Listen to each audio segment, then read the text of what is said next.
In the modern age of the internet, saying I have a theory is the verbal equivalent of somebody showing you narrowing their asshole. Now, of course, today I'm not going to be narrowing my asshole, but I do have a theory.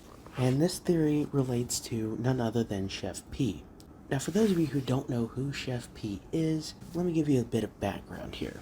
So, Chef P, also known as the Pink Sauce Lady, she's on TikTok and she was going around filming herself putting this pink sauce on her fast food, which people started asking, "What is this? Like, what are you putting on on all this food?" And she started making her own sauce, called the pink sauce. Now, the pink sauce has garnered quite a bit of controversy, and Chef P has essentially ruined her own career simply because of the fact that she was deflective and there was a whole lot of controversy surrounding Chef P and the pink sauce brand. Now, of course, for a while, it was in Walmart and all sorts of other stuff, but like I said, there was controversy. And people were wondering, why is it at Walmart? But anyways, we're not going to talk about all that. What we are going to talk about is Chef P's supposed visit from the FDA. Now, atozy has already covered this in greater detail than I have, so if you want better explanations, go check out his videos, go check out his channel. I'll link it in the description down below. But supposedly, according to Chef P, the FDA came to her door about the pink sauce. Now, the pink sauce at this time was being made in her kitchen, not in an actual industrial environment. So you had just about everything that you could expect from a home kitchen instead of an actual industrial kitchen that companies use for putting out anything food related. So Chef P claims that she had this FDA person coming to her door. Now, some of the people have noticed that the person that was supposedly the FDA was wearing a badge that represented the local state government's regulatory body, basically the state's version of the FDA. Now, I have a theory as to why she did this.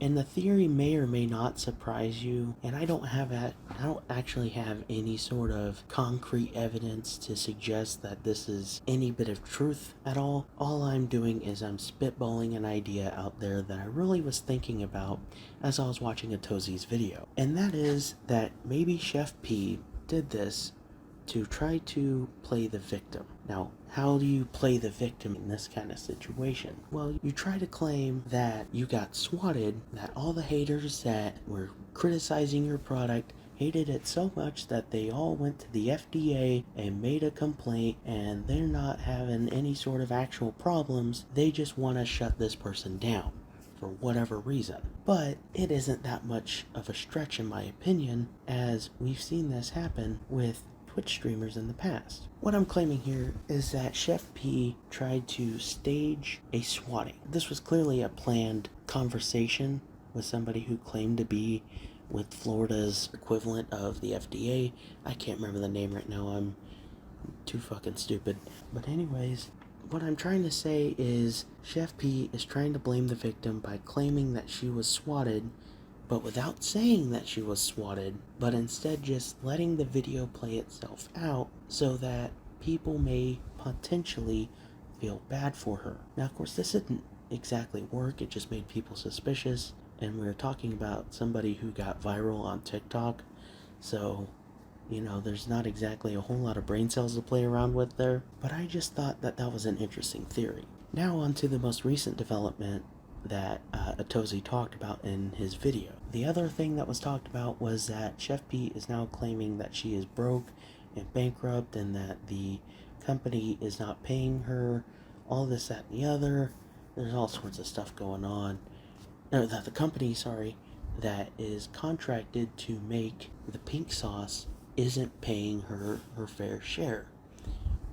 Now, of course, this is, again, relatively the same kind of theory where, yeah, that could be a possibility. And this was done through GoFundMe. It wasn't like Chef P, went onto Twitter or Facebook or anything like that and just claimed this. She had a GoFundMe set up to potentially file a lawsuit against the company that she has a contract with. And of course, atozy talked about how that's $100,000 is not enough money to cover lawyer fees, which is true. But the other thing to note is that Chef P in the past has done rather strange things to try to garner attention for her brand, and it just so happens to be at that time when the pink sauce brand isn't really making many waves on social media or really anywhere. I mean, yeah, there was a Rolling Stone article that atozy talked about again, but outside of that, there really wasn't much talking about the pink sauce brand. Now, again, this has the same kind of reasoning to assume why Chef P would say something like this out in public is again to generate sympathy. Chef P has been through a lot in terms of stuff that she did on her own accord, where she took someone on a talk show, one of her critics, somebody who sent the pink sauce over to a lab to get it tested, and Chef P went to the talk show or whatever, and they basically completely bashed this critic for criticizing the product instead of just talking to Chef P about it, which is stupid, but that's besides the point.